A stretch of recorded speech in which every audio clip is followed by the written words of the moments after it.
예, 안녕하십니까, 여러분들. 2013년도 제1회, 제1차 행정법 기출문제를 갖다가, 문제 풀어보는 시간입니다. 먼저 우리가, 2013년 제1회를 맞이해서, 시험 출제 난이도, 그 다음에 그 내용 정도를 갖다가 한번 심층적으로 분석함으로써, 우리가 이제 내년 시험을 대비하는데요. 일단 우리가 총평 먼저, 우리 자료 다 돼 있고 있으니까요. 그 자료를 참고해서 같이 보시도록 하죠. 자, 2013년도 제1회 행정사 행정법 기출문제를 분석해보면 그 특징은 이론 문제, 판례, 법조문 등을 중심으로 해서 문제가 출제되었습니다. 총론에서 14문제, 그 다음에 강론에서 6문제. 자, 늘 말씀드리지만 우리 7급 이상, 그렇죠. 우리 행정사는 우리 한 7급 이상 상당됩니다. 그래서 총론, 강론 포함되는 행정법이 그 과목의 내용이 되죠. 그래서 우리가 행정법에서 총론 부분, 그렇죠. 총론 부분에서 보시면 12문제가 나왔어요. 12문제. 그 다음에 강론에서 6문제가 이렇게 출제되었습니다.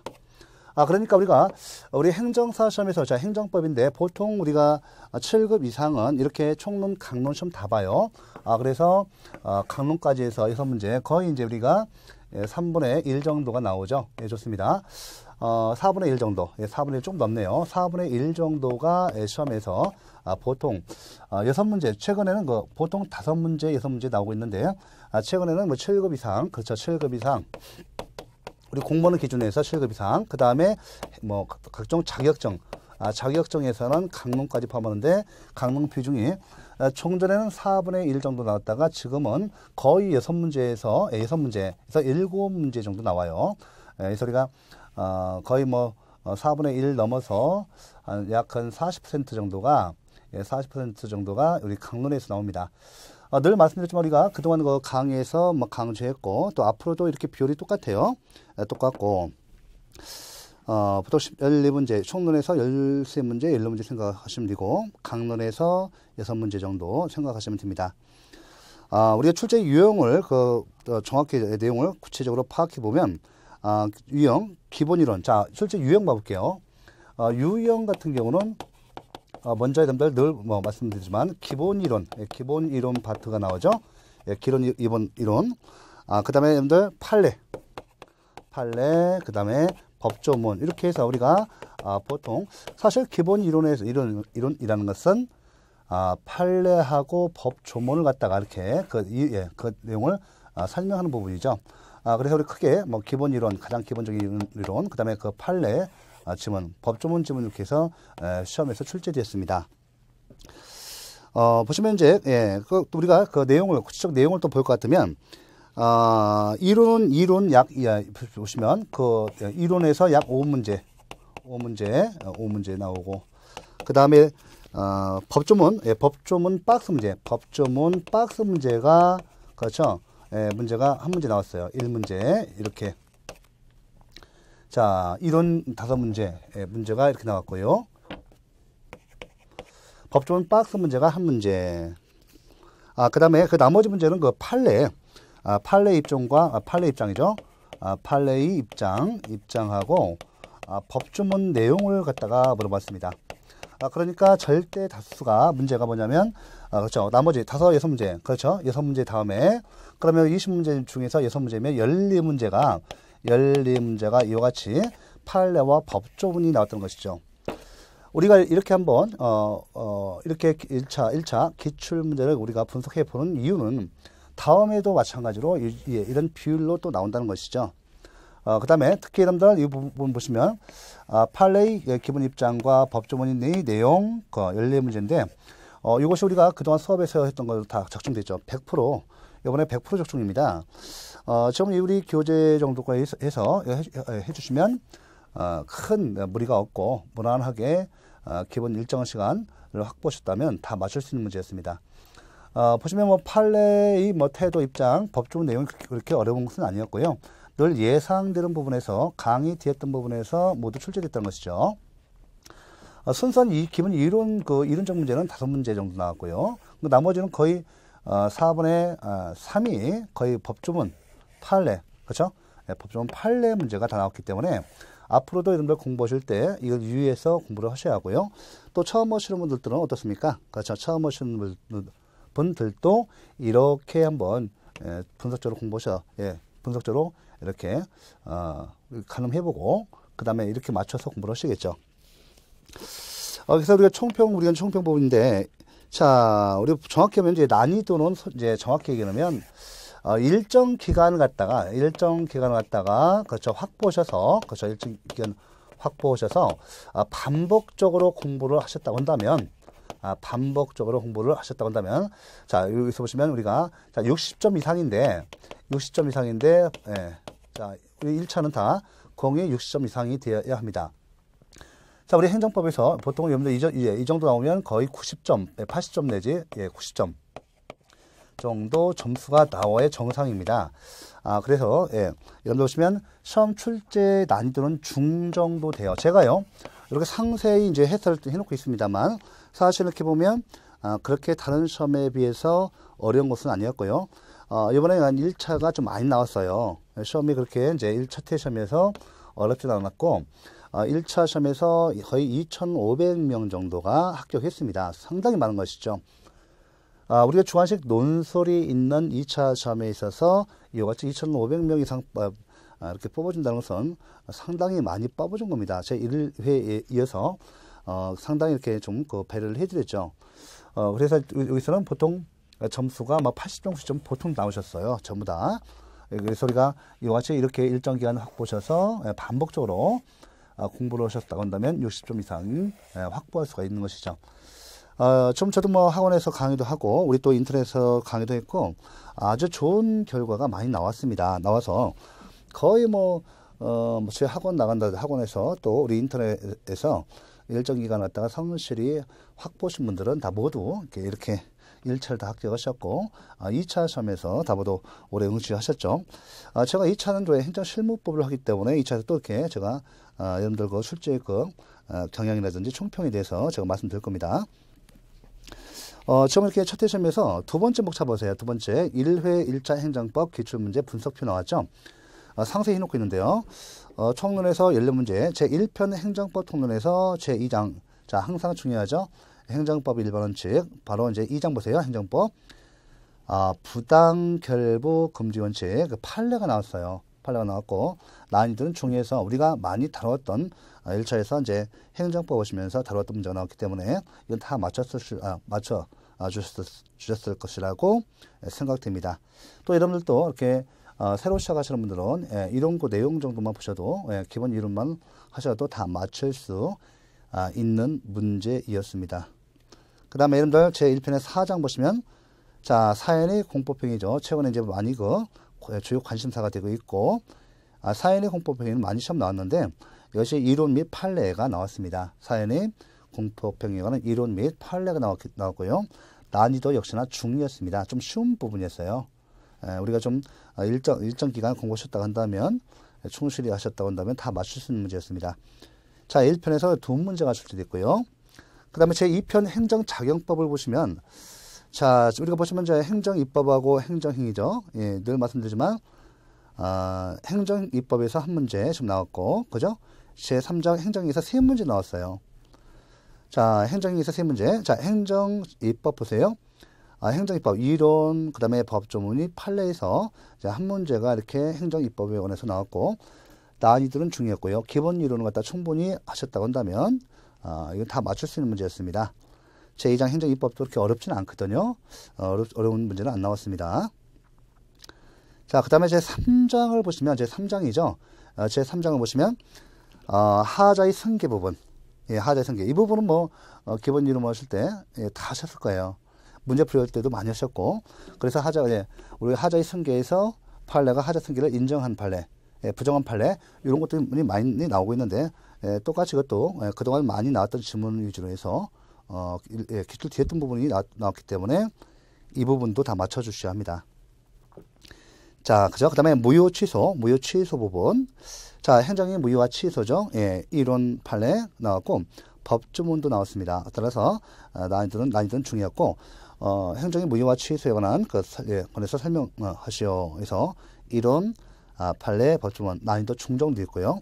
이 문제도 무난히 맞출 수 있는 문제였고요. 자, 그 다음에 부담에서 이런 판례 나오죠. 난이도 상이었습니다. 조금 이제 부담, 공부를, 행정의 부관 중에서 부담. 자, 늘 나오던 부분에서 나왔던 거고, 그동안 많이 나왔던 부분인데, 부담도 여러분들 문제를 많이 풀어보셨다고 한다면, 기본 이론과 문제를 좀 푸셨으면, 틀린 문제는 아니었습니다. 오히려 하자의 성계 정도가 여러분들 틀릴 수가 있었겠죠. 이런 부분들은 기본적으로 우리 교재에 다 소개되어 있기 때문에 다 소개되어 있는 판례가 나왔고 다 맞출 수 있는 문제였습니다. 자, 이 편제 이편 행정작용법 나오죠. 좋습니다. 해서 중요한 부분 나왔죠. 늘 나온다고 하는 부분 나옵니다. 그 다음에 제3편 행정과정 규율에서 절차법, 정보공개법, 개인정보보호법. 항상 우리가 이제 기본 행정법, 기본 이론에서 자, 우리가 이제 행정과정 규율에서 행정절차법은 어떤 시험이든 항상 한 문제 이상 나옵니다. 나오고, 그러니까 행정절차법에서 무조건 한 문제 나와요.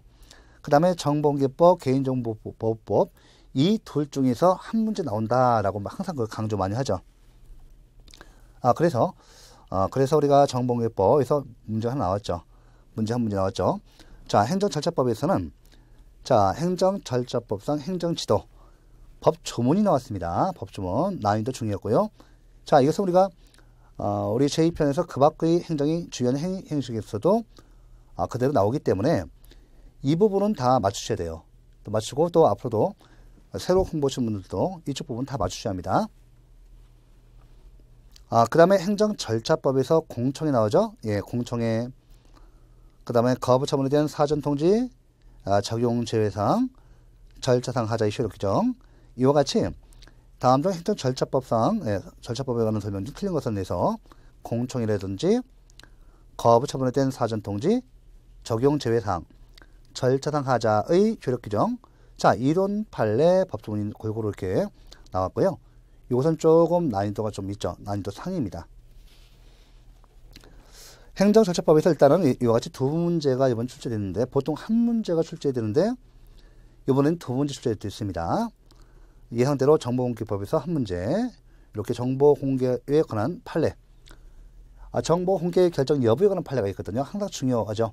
이쪽 교재에 보통 다 실려 있고, 그래서 우리가 체크만 잘 하셨다면 다 난이도는 상이지만 다 맞출 수 있는 문제였습니다. 자, 그 다음에 3편 보셨죠? 제4편을 보시기 바랍니다. 제4편. 행정의 실성 확보 수단에서, 그렇죠. 여기서 늘 말씀드렸듯이 행정의 실성 수단. 자, 이때 보시면 행정 강제의 3문제. 그죠? 그 다음에, 행정벌이나 새로운 의무 이행 부단에서 한 문제. 이렇게 해서 보통, 제4편 행정의 실성 부단에서 보통 두 문제가 나온다. 항상 이렇게 말씀드렸고, 이따 보시면 나올 때서 나왔습니다. 제2장 행정상 강제에서 행정상 강제 집행이죠. 이런 판례에서 자, 행정대집행법과 행정대집행에 관련해서 나왔고요. 이것도 난이도 중정도 뒤에서 다 맞추셔야 되는 문제이었습니다. 그 다음에 이제 행정벌 보시죠. 법조문. 자, 행정벌에서 우리 행정질서벌 과태료 있죠. 이 과태료를 규율하는 일반법. 자, 과태료 우리가 부과 절차 및 그 불복에 대해서 이렇게 규율하고 있는 일반법인 질서위반행위지법이 나왔죠. 이 소리가 우리가 나올 때에서 나왔기 때문에 이거 다 맞추셔야죠. 이것도 난이도 중이 됩니다.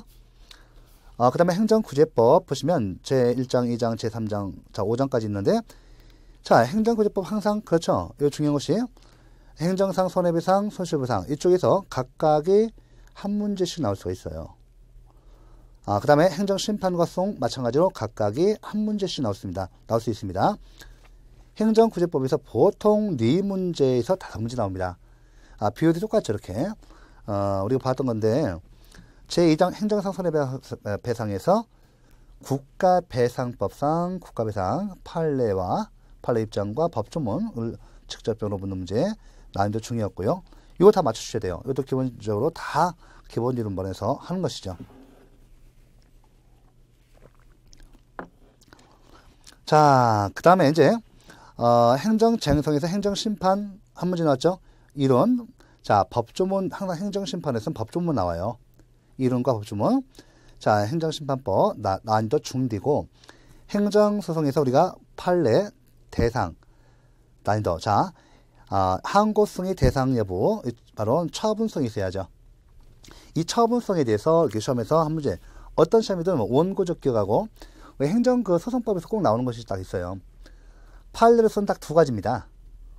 항고승의 대상적 기억, 처분성이 있어야죠. 판례가 처분성 인정 여부 판례.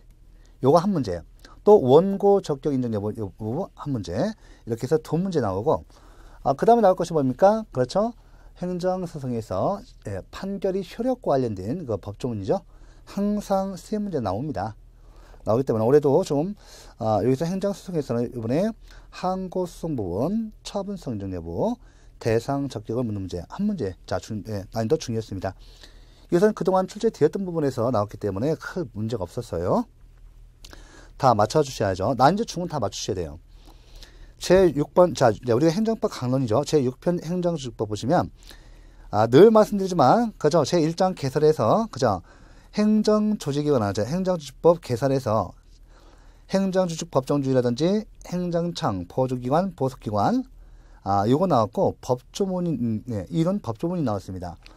난이도 난이도 하에 하. 요거는 막 총론에서도 하고, 막 강론에서 하고, 뭐, 몇 번, 있죠? 항상 시험 나온다고 말씀드렸죠? 이런 부분에서 뭐 행정조직 법정주의, 행정청, 보조기관, 보석기관에 관한 이론, 법조문이 자 난이도 하로 나왔어요. 그 다음에 항상 연도 처음 나온다는 부분, 권한이 위임. 권한이 위임이죠? 예, 권한이 위임, 대리. 항상 나온다고 말씀드렸지 않습니까? 어떤 시험이 나옵니다. 그러니까 우리 딱 맞출 수 있는 거예요. 1장에서 두 문제 나왔어요. 두 문제. 제2장 국가행정조직법. 1장 중요죠. 나오고 제2장 국가행정조직법. 정보주법에 관해서인데 그 시험에서는 거의 나오지 않는데 그렇다 하더라도 기본적인 사항은 공부하셔야 하고요. 제3장 자치행정조직법 있죠? 보시면 자 지방자치법상 지방자치단체의 종료 법조문에서 난이도 중입니다. 이것은 다 맞추셔야 돼요. 이것은 뭐 기본적으로 그 강의 들어간 상황에서 이거 틀리시면 공부를 아예 안 하셨다는 것이죠. 자, 그래서 우리가 듣고 이거 지방자치법상 지방자치단체의 종료. 그렇죠? 예. 읍은 아니에요. 읍은 그 지방자치단체의 종료가 아닙니다. 해놓으시고 요거 나왔고요. 지방자치법상 조례. 항상 맞아요. 지방입법권, 지방자치입법권이죠. 자치입법권으로서 조례가 시험 잘 나오는데 역시나 이론 판례 법조문에서 섞어서 나오는데 한 문제로 나왔습니다. 난이도가 중요해서 다 맞추셔야 돼요. 이런 뭐 기본 이론은 뭐 어려울 것도 없고 기본 이론만 거의 충실하셨다면 다 맞추셔야 하고. 자, 제7편 특별행정적용법, 행정법 강론 내용 중에서 보통 경찰행정법하고 국부행정법에서 많이 나오는데 이번엔 제2장 국부행정법에서 공물과 관련돼서 그 이론과 판례의 입장, 법조문, 국가지정법 등이죠. 이런 그 법조문을 묻는 문제였습니다. 난이도 하예요. 이런 거는 뭐 다 주는 거죠. 이런 시험에서 다 드리는 겁니다. 자, 다 맞추셔야 하고 난이도 하는 뭐 그냥 주는 거지 않습니까? 자, 그 다음에 우리가 제4장 토지행정법에서 공익사업을 위한 토지 등의 지정 및 보상에 관한 법률 법조문에서 박스 문제 난이도 하. 자, 이것도 사실 우리가 당사자성 있잖아요. 행정소송 중 당사자성에서도 언급되고 배우고 또 이쪽에서 토지행정법과 관련돼서도 공부를 하기 때문에 이 부분도 난이도 하였어요. 난이도 하는 그냥 주는 겁니다. 기본 점수 주는 거고 중정도면 그래도 공부하신 분들 최소한 인터넷 2, 3수란 정도 다 공부하셨고 문제 풀이 정도 하셨으면 무난하게 1차 시험은 합격하셨을 것으로 이제 사료됩니다. 자, 그럼 구체적으로 우리가 이제 이번 오리엔테이션 강의시고 처음 보시는 분도 계시고 그동안 처음 보셨던 분도 한번 다시 반복해서 점검하시고 우리는 이제 내년에 다시 한번 시험 2회를 준비해서 보셔야죠. 그러면 우리가 이제 2013년도 제1회 행정사 1차 행정법 기출문제 해설 및 해답 나왔죠. 세 번째 목차인데 제가 이것은 틀린 지문 위주로 해서 빠르게 보겠습니다. 그래서 문제가 이 정도 출제가 되고 앞으로 기출문제를 보시면 앞으로 어느 정도까지 공부를 해야 하는가가 나올 수 있기 때문에 자 보시죠. 01번 주택사업계획을 승인하면서 그 주택사업권은 아무런 관련이 없는 토지를 기부 체납하도록 도관을 붙인 경우 위법 판단의 근거로 제시할 수 있는 행정법 1번 원칙은 자 단답식이죠. 이거 많이 했던 것이죠. 자 행정법 1번 원칙에서 부당결부금지 원칙 사례로 보통 교과서에 다 소개된 그 판례입니다. 그래서 이것은 여러분들 바로 부당결부금지 원칙 2번을 골라주셔야 돼요. 바로 나와야 돼요. 그죠? 예, 좋습니다. 그래서 답이 2번입니다. 자 2번 문제 보시죠. 2번 문제 보시죠. 자, 사인이 공법 행위에 관한 설명으로 옳지 않은 것은 다툼이 있는 경우 판례야입니다. 자, 1항 보세요. 자, 우리가 1항이 아닌 4항 보시죠. 지금 4항. 옳지 않은 것입니다. 답이 4번인데, 신고 대상이 아닌 사항의 신고에 대한 행정청의 수리 거부는 취소승의 대상이 되는 처분에 해당한다. 아니죠, 여러분들. 좋습니다. 그 4번 문항, 그 판례를 보는 문제인데, 판례, 다툼 있는 경우 판례한다. 자, 여기 02번에 4번은 이렇게 배우셨죠? 02번에 4번 가볍게 틀린 것 위주로 해서 보도록 하겠습니다.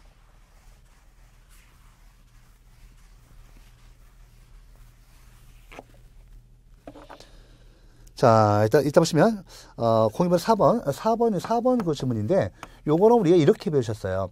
신고하면 우리가 크게, 수리를 요하지 않는 신고가 있고요. 수리를 요하는 신고가 있다. 이렇게 배우셨죠. 자, 여러분들 수리를 요하지 않는 신고. 그렇죠. 예. 이따 보시면, 예. 이것은 우리가 이제, 그렇죠. 우리 행정절차법상 신고는, 수리를 요하지 않는 신고를 규정하고 있습니다. 그렇죠. 신고. 이렇게 돼 있고. 뭐, 다른 건 필요 없고, 관계 뒷것만 하겠습니다. 자, 보시면 4번.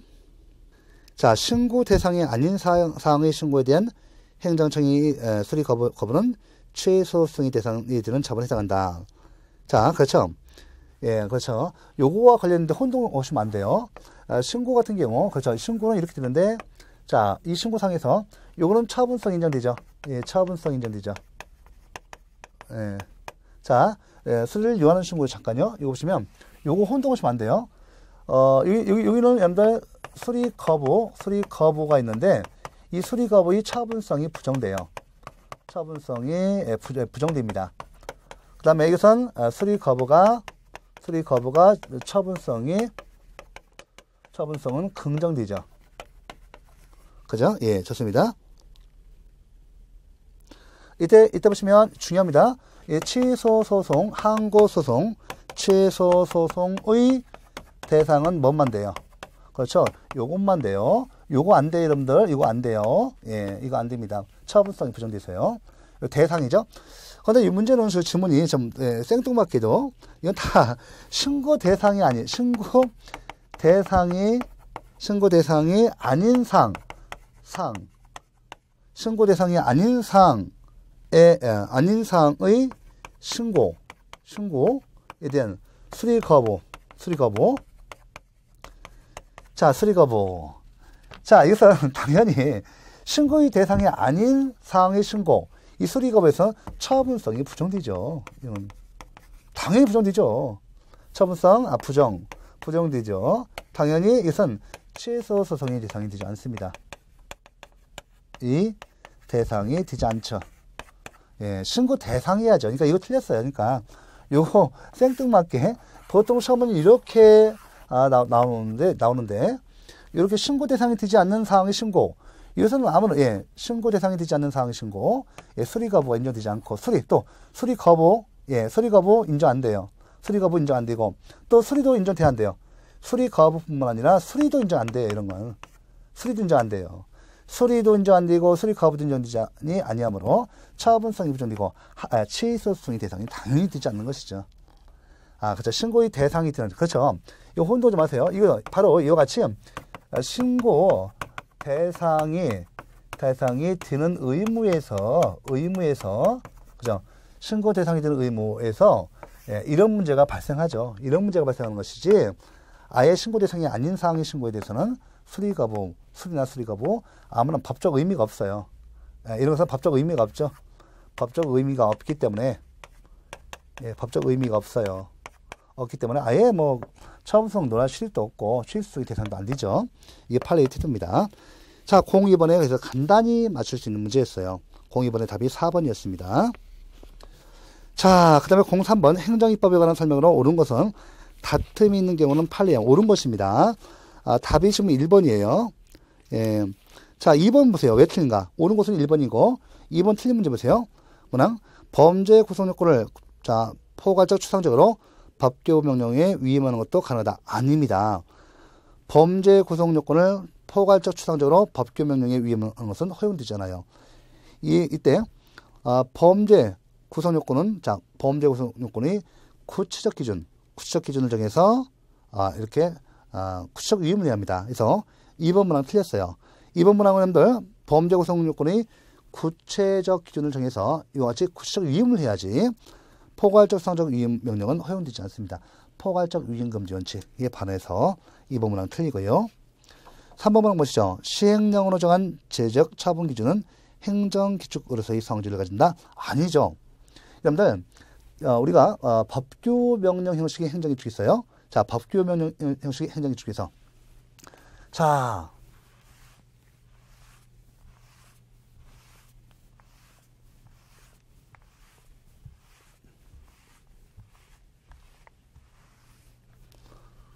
법규 명령 형식의 행정규칙 이렇게 있죠. 보시면 이따 보시면 두 가지가 있어요. 대통령령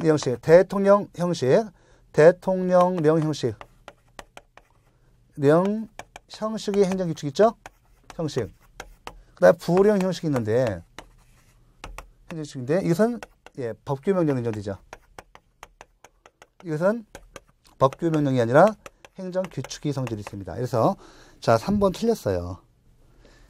시행령. 자, 여러분들 대통령령을 뭐라고 하죠? 시행령이라고 해요. 대통령령을 시행령이라고 하죠. 시행령 형식. 이것은 시행규칙. 자, 시행규칙인지 시행령 보세요.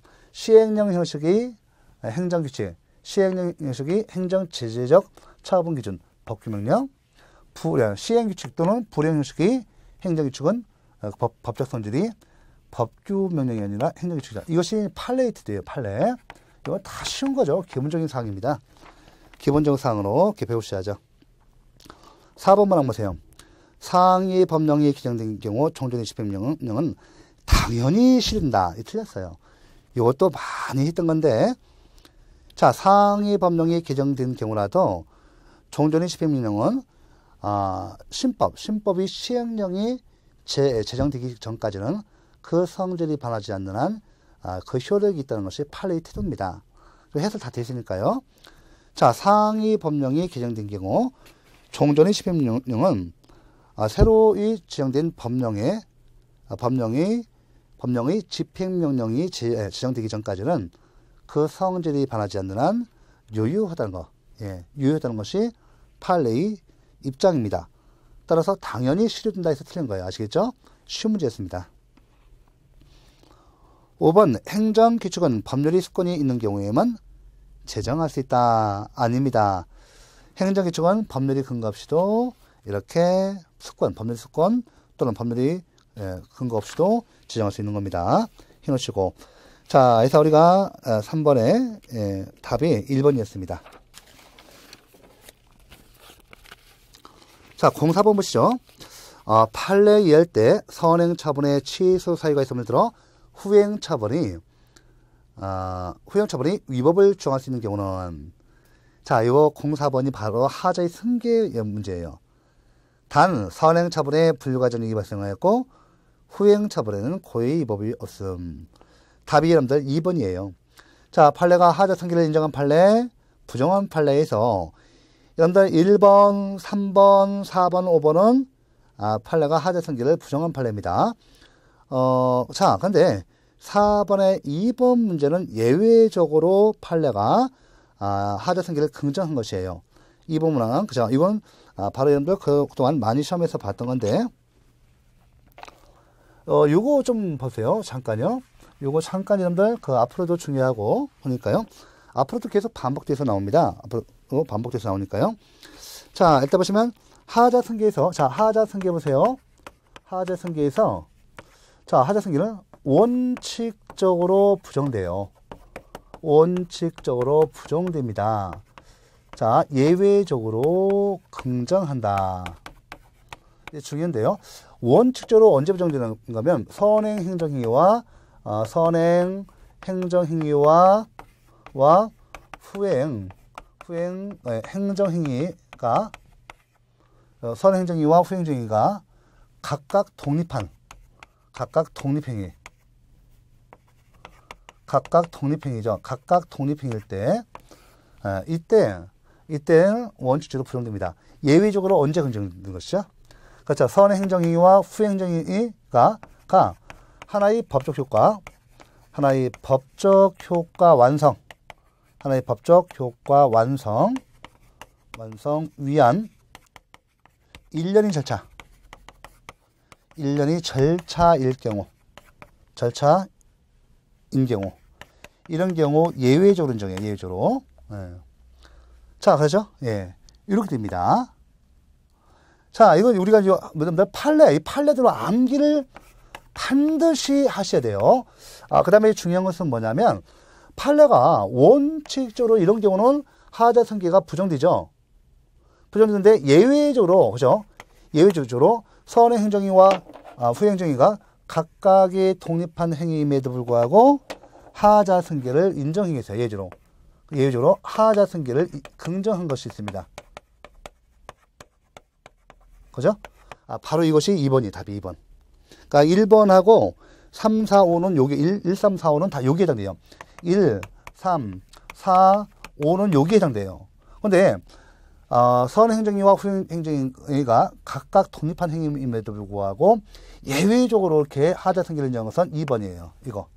아시겠죠? 그러니까 표준지 공시지가 결정과 소용 재결 요겁니다. 또 한 가지 있어요. 뭐가 있어요? 그렇죠. 이런 걸 개별 공시지가 이거 꼭 암기하셔야 잘 납니다. 개별 공시지가 결정하고 또 뭐가 있어요? 그렇죠. 과세 처분 사이. 이것도 예외적으로 과세 처분 사이 예외적으로 긍정했던 것입니다. 딱 정해져 있어요. 딱 나온다고 나오지 않습니까? 이번에는 100점 맞으셔야 돼요. 예. 실질적으로 100점 많이 나왔습니다. 예, 저한테 강의 들었던 분들이 거의 다 맞추셨습니다. 자, 5번 보세요. 5번 보시면 행정행위 무효와 취소에 관한 설명으로 옳은 것은 다툼 있는 경우에는 판례이함. 자, 옳은 것입니다. 무효인 행정행위는 공정력이 인정되지 않는다. 1번 맞네요. 네, 1번이 답이네요. 자, 기가 막히죠? 공정력은 취소할 수 있는 행정에서만 인정됩니다. 1번 문항 맞고 2번 문항 행정절차법상 처분의 직권 취소는 처분 등이 있음을 안 날로부터 1년, 처분 등이 있은 날로부터 2년 이내에 제기한다. 여러분들, 자, 행정절차법상 처분의 직권 취소 밑줄 그으십시오. 여러분들, 쟁송 취소. 그 다음에 뭐가 있어요? 직권 취소 있죠. 자, 여러분들, 이건 뭐 다 쉬운 거죠. 쉬운 거 다 맞추셨어야 돼요. 틀리시면 안 되죠, 이번에. 마찬가지로 여러분들, 올해 시험도, 내년 시험도, 2회 시험도 그렇게 이제 어렵지는 않을 겁니다만, 기본적으로 조금 난이도 올라갈 겁니다. 매우 쉽게 나왔죠. 우리 행정청이 있어요. 그죠? 상대방 갑이 있습니다. 이게 상대방이에요. 직권 취소가 있어요. 그럼 행정청이 취소할 수 있는 행정행위를 하죠. 취소의 원이 있는 행정행위이기 때문에 여기서 위법을 만들어요. 위법. 단순 위법이죠. 이런 경우에 행정청의 직권 취소를 통해서 무효시켜주면 이 사람이 권익이 구제되겠죠. 지금 권익 침해가 일어나고 있죠. 이걸 통해서 권익 침해가 일어나고 있습니다. 그러면 행정청이 직권으로 취소해주면 무효되니까 이 권익 침해에 대해서 권익 구제가 이루어지겠죠. 만약에 직권 취소 안 해주면 어떻게 해요? 이 상대방이 어떻게 돼요? 쟁송 취소. 취소 심판, 그죠? 예, 간단히 할게요. 취소 심판, 취소 소송을 제기할 수 있죠. 자, 쟁송 취소는 처분이 있음을 그렇죠? 처분이 있음을 안 날로부터 언제입니까? 처분이 있음을 알게 된 날로부터 90일 이내, 처분이 있은 날로부터 180일 이내, 처분이 있음을 알게 된 날로부터 90일 이내, 처분이 있은 날로부터 1년 이내. 이렇게 됩니다. 아시겠죠? 예, 1년 이내. 자, 1년 이내인데, 요 직권 취소는, 이제 기간 제한이 없어요. 기간 제한이 없습니다. 예, 그러니까 틀린 거예요. 자, 요번에 2번 틀렸죠. 자, 틀렸고. 5번에 그래 3번만 한번 보세요. 취소 소송이 진행 중에는 처분청은 개정 처분을 직권 취소서 없다. 틀렸어요. 행정청이 직권 취소를 안 해주니까 자, 갑이 이의 신청하죠. 지금 이거 위법입니다. 이거 취소사 있어요. 위법입니다. 권인 침해가 있으니까 이거 취소해 주시오. 했더니 직권 취소를 안 해요. 안 하면 이때 이 상대방 갑이 어떻게 돼요? 불복하죠. 이거에 불복하면 어떻게 돼요? 취소 심판과 취소 소송을 제기해 버려요. 아시겠죠? 그러면 이때 소 계속 중에 그러니까 불복 계속 중에 행정청이 이때 직권 취소할 수 있는가? 아하, 직권 취소 가능합니다. 자, 이 상대방이 우리가 불복해서 소송이 계속 중일 때도 이때 직권 취소가 가능하다는 것이죠. 예, 가능합니다.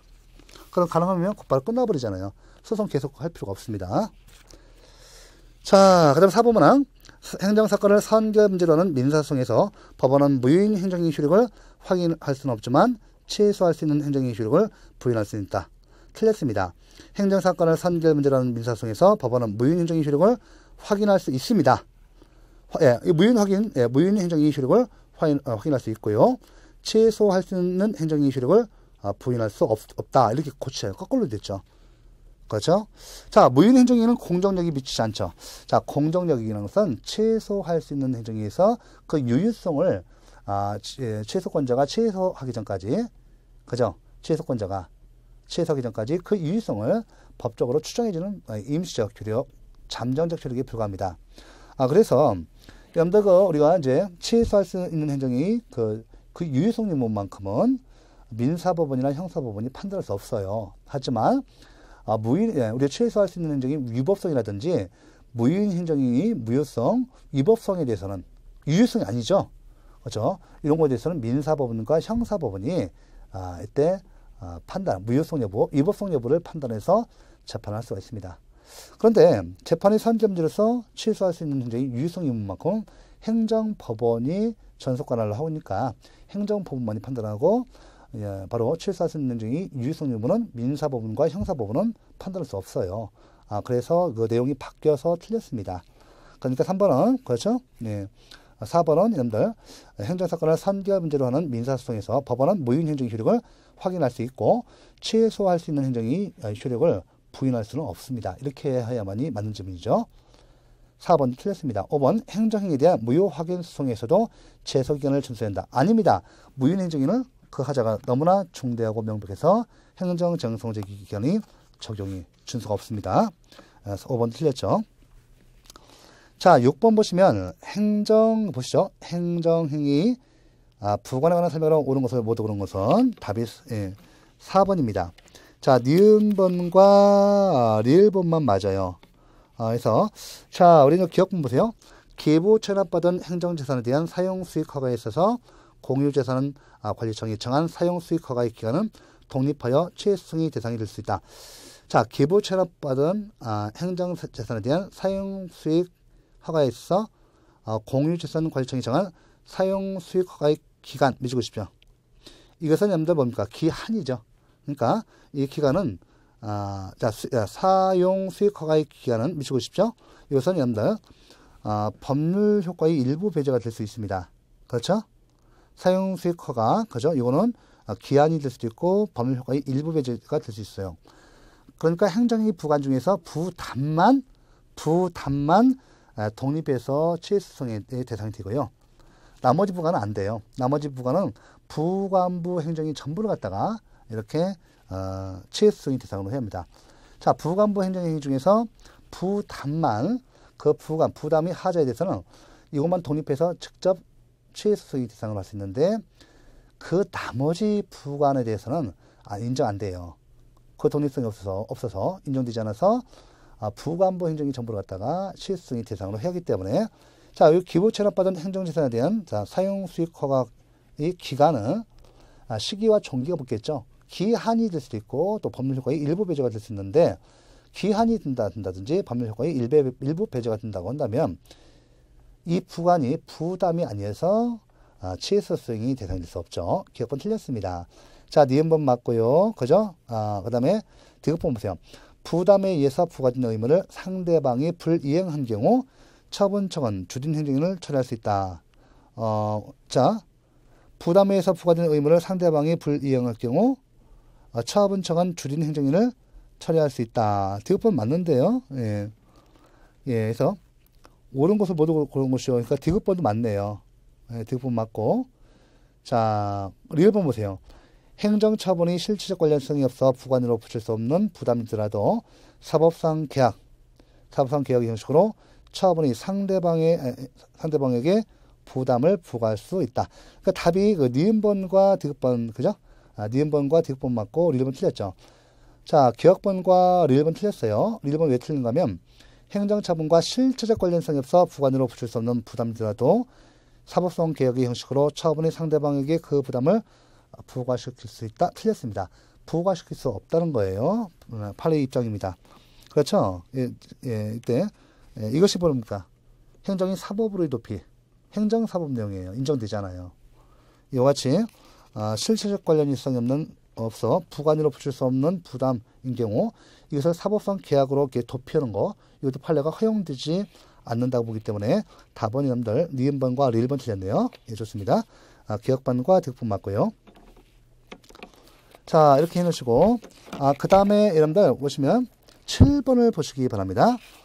행정절차법상 행정지도에 관한 설명으로 옳지라는 것은 7번의 3번 문항 봐보세요. 행정지도는 법적 행위가 아니라 비권력적 사실행위이므로 사실행위에 불과하므로 비례 원칙이 적용되지 않는다. 아닙니다, 여러분들. 비례 원칙은 모든 행정 영역에 적용되는 원칙에서 이것이 뭐 권력적 행정활동이든 비권력적 행정활동이든 법적 행위든 사실행위든 다 적용이 있어요. 그러니까 07번에 3번 틀린 거예요. 이런 문제였죠? 예, 좋습니다. 자, 행정절차법상 행정지도인데 이거 꼭 알아두셔야 돼요. 자, 7번에 3번 틀렸고요. 자, 8번 보시죠. 행정대집행에 관한 설명으로 옳은 것은 네, 좋습니다. 대집행 1번 문항 보시죠. 다툼 있는 경우 판례에 의함 대집행에 있어서 계고는 반드시 문서에 의하여야 하는 것은 아니므로 구두에 의한 계약도 가능하다. 아닙니다. 대집행에 있어 계고는 반드시 문서에 해야 함을 행정대집법이 규정하고 있고요. 구두에 의한 계고는 무효입니다. 1번 틀렸죠? 간단히 맞출 수 있는 문제. 질문 2번 문항 행정청이 토지나 건물이 인도 의무를 부과한 경우 이는 대시적 자기 의무로서 행정대집행법상 대집행이 대상이다. 여러분들 아닙니다. 여러분들 토지나 건물이 인도 의무 이건 어떻습니까? 여러분 중요합니다. 행정대집행이 대상이 되는 의무는 대시적 자기 의무가 그 대상이 돼요. 맞죠? 근데 여러분들 여기 토지나 건물이 인도 의무는 비대지적 자기 의무에서 행정대집행이 대상이 되지 않습니다. 그죠? 행정대집행이 대상이 되지 않는다. 왜요? 비대지적 자기 의무고 토지나 건물의 인도 의무는 결국은 여러분들 그 직접강제의 대상이 될 수밖에 없어요. 그래서 2번 틀렸습니다. 자, 3번 문항 보세요.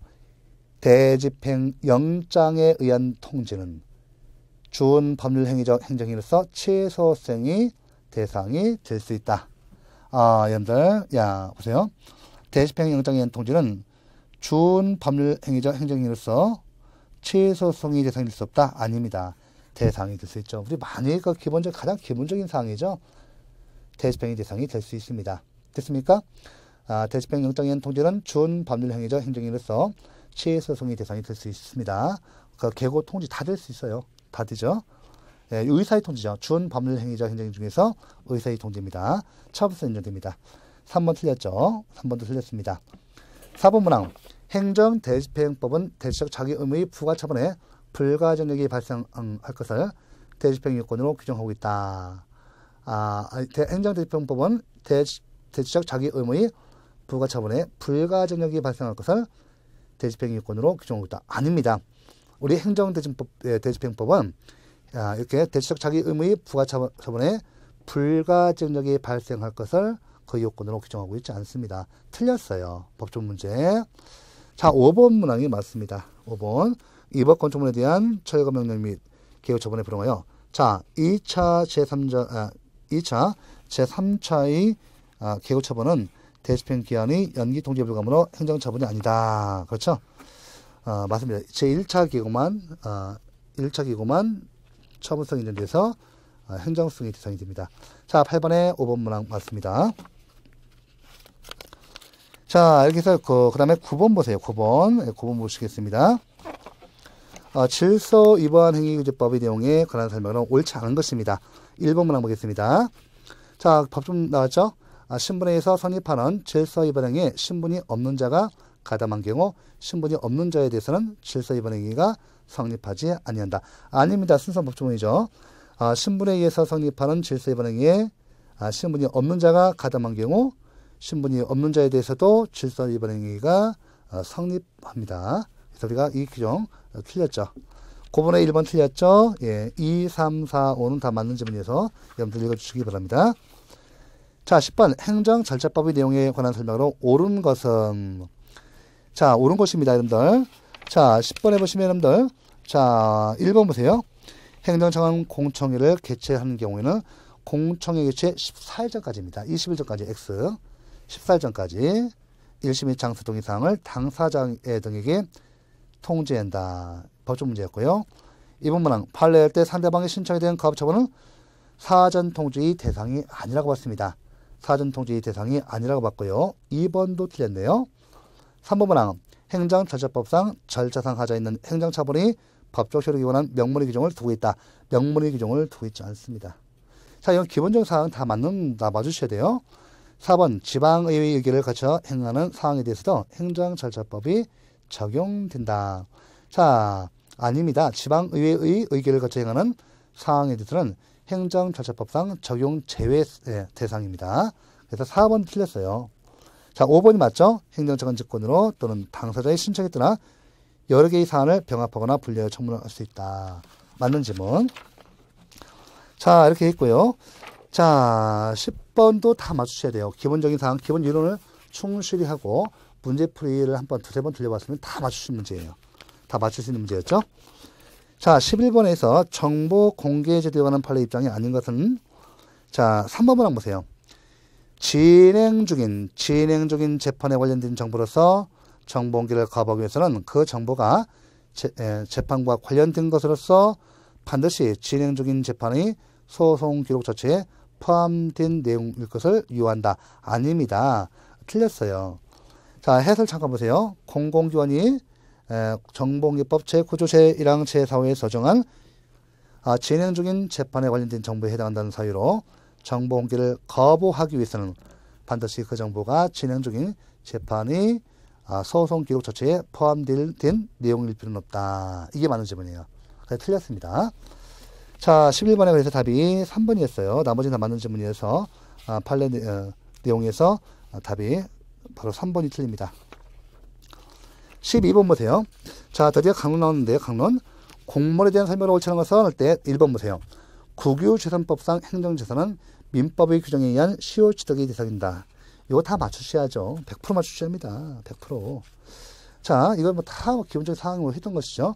자, 국유재산법상 행정재산은 공물이죠. 국유재산법상 행정재산은 이때 보시면 공용폐지가 없는 한 시효취득의 대상이 되지 않습니다.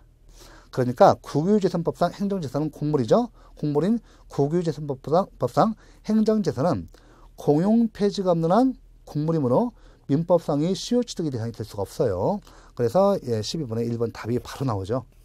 예, 좋습니다. 자, 12번에 1번 틀립니다. 13번 보시죠. 행정심판법의 내용에 관한 설명으로 옳은 것입니다. 옳은 것인데 1번 문항 보시면 감사원의 처분에 대한 행정심판의 청구는 중앙행정심판위원회에서 심리시기른다. 아닙니다. 이것은 감사원에 두는 행정심판위원회에서 심리제기랍니다. 행정심판기관 중요하다 했죠. 제가 암기해서 싶다 말씀드렸죠. 이렇게 시험 나옵니다. 항상 나오는 데서 나옵니다. 1번 틀렸죠. 자, 2번 문항. 처분 등을 원인으로 하는 법률공개에 관한 다툼이 있는 경우 당사자는 당사자 심판을 제기할 수 있다. 자, 행정심판은 행정소송과 달리 당사자송. 자, 행정심판은 항고심판만 인정돼요. 따라서 당사자 심판, 그죠? 그 다음에 기관심판, 민중심판 인정되지 않죠. 행정소송은 항고성, 당사자성, 기관수송, 민중수송 인정하죠. 하지만 우리 행정심판은 항고심판만 인정하고 있어요. 그래서 지금 뭐 여기 보시면 당사자 심판을 제기했다. 틀린 지문. 13번에 3번 문항 무효 확인 심판에도 사정 제기이 허용된다. 아닙니다. 무효 확인 제기는 인정되지 않죠. 자, 쉽게 말하면 무효 확인 심판에서는 사정 제기이 인정되잖아요. 사정 제기는 최소 심판과 의무 이행 심판에서만 인정돼요. 아시겠죠? 예. 자, 좋습니다. 사정 제기는 최소 심판과 의무 이행 심판에서만 인정되기 때문에 3번 문항도 틀렸습니다. 4번 문항 맞습니다. 행정심판위원회는 필요하면 당사자가 주장하지 아니한 사실에 대해서 심리할 수 있다. 이게 뭐죠? 행정심판법과 수송법은 민사소송과는 달리 직권심지를 시탁하고 있다. 이게 특이한 점이죠. 예, 이것도 틀리시면 안 되죠. 자, 4번 문항 맞고. 5번 문항 시도 행정심판위원회의 제기를 불복하는 청구에는 중앙행정심판위원회에 행정심판을 재청구할 수 있다. 아닙니다. 재심판 청구가 금지됩니다. 바로 소송으로 가야 돼요. 그러니까 13번에 5번 틀렸죠. 이렇게 충실히 공부하신 분들은 다 맞을 수 있는 문제를 출제했습니다. 사실 지금 제가 뭐 1차 했을 때도 마찬가지로 2차도 거의 100% 맞췄는데요. 다 예상됐던 문제 나왔던 겁니다. 14번 보세요. 판례할 때 항고승의 대상이 아닌 것은, 자, 항고승의 대상 적격 차분성 인정 여부 판례 어떤 시험에도 다 나옵니다.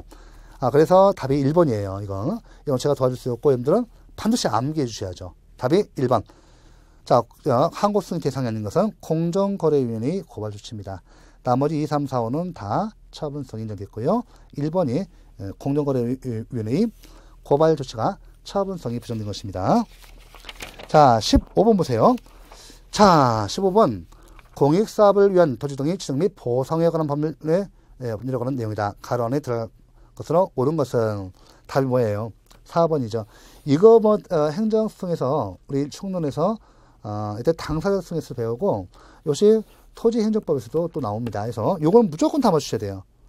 이게 뭐냐면 15번이 여러분들 형식적 당사자수송을 배우셨어요. 15번 그렇죠? 답이 그래서 우리가 보세요. 토지수용위원회의 재결세에서 정한 보상금에 대해서 사업시행자 또는 토지소유자가 그 증감을 다투는 행정소송을 제기한 경우 그 소송을 제기하는 자가 토지소유자일 때에는 자, 사업시행자일 때는 토지수용위원회를 피고로 한다. 자, 답이 5번이었어요. 형식적 당사자수송으로 배우셨죠? 15번에 1번, 5번입니다. 자, 죄송합니다. 15번에 답이 4번이네요. 사업시행자, 토지소유자. 그렇죠? 예. 4번입니다. 예. 자, 그 다음에 16번 보세요. 강론입니다. 행정주식법에 나왔죠. 지방자치법상 지방자치단체에 해당하지 않는 것은 다 뭐예요?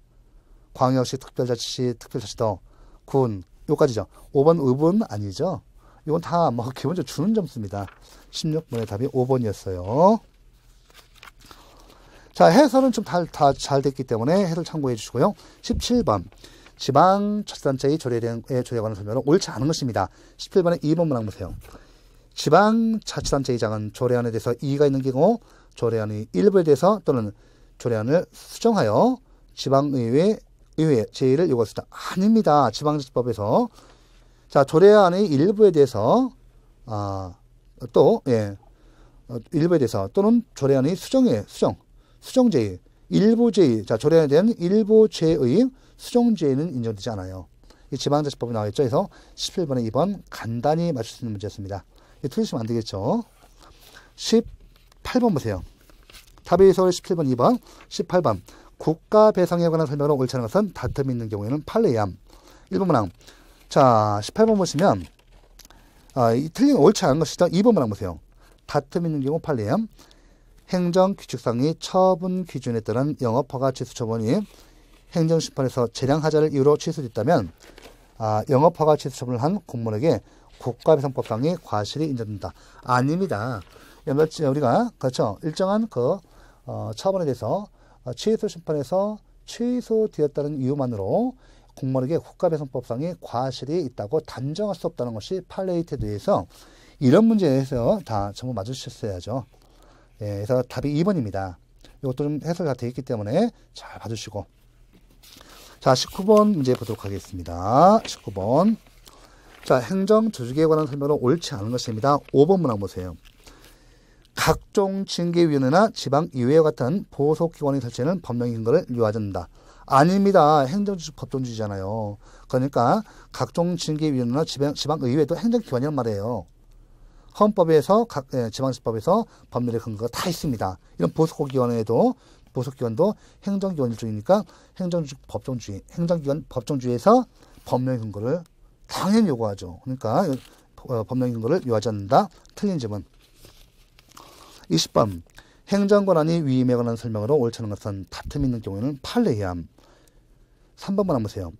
권한이 위임이 있는 경우에는 처분의 명의자가 수임기관으로 되어 있다 하더라도 그 처분에 대한 취소송의 표고는 위임기관이 든다. 아니에요. 권한이 위임 있는 경우, 권한이 이전이 되니까 위임기관이 아니라 수임기관이죠. 수임기관. 권한 이전되니까요. 자, 이렇게 해서 20번의 답이 3번이어서 해설 잘 되어 있고요. 나머지 문제가 어렵지 않죠.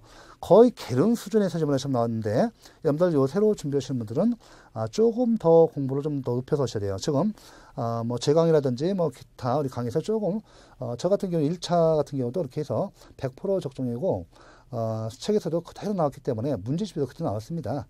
아무래도 첫 시험에서 저희들이 제일 먼저 시작했고 했기 때문에 이걸 참고해서 거의 뭐 90점 이상 많이 나왔습니다. 합격생 한 2,900명 이상 다 합격했기 때문에 2,688명 나왔어요. 많이 나왔죠. 자, 일단 여러분들 새로 오신 분들 계시고 뭐 그동안 공부했던 분도 계신데 이렇게 시험이 어렵지 않았던 것이죠.